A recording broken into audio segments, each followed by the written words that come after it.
खबर शामिल कंदा हेरकीमा बावड़ो पूज हिंदू मेंगवार पंचायत के मुखी हरगनदास की पग रस्म की तकरीब शानदार तरीके से बशीराबाद में कोठाई वही, जैमें मुखी हरगनदास के मेहमान खास ऐं पीपी सेनेटर जाम मेहताब हुसैन डहर समेत बिरादरी के मुखी साहिबान मुखी बाबू हरदास मुखी शिवलाल मुखी एडवोकेट नंदलाल दरियानोमल मुखी चेलाराम कामरेड अमित कुमार उस्ताद सुधाम चंद भाटिया अमरलाल हरीलाल कामरेड करशन राठौड़ वकील अर्जन दास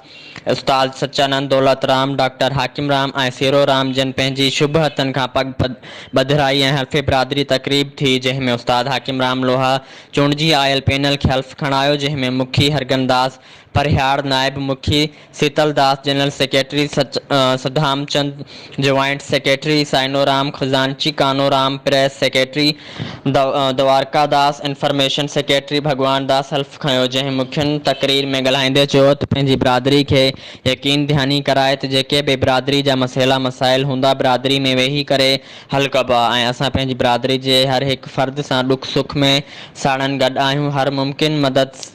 कंदासूं।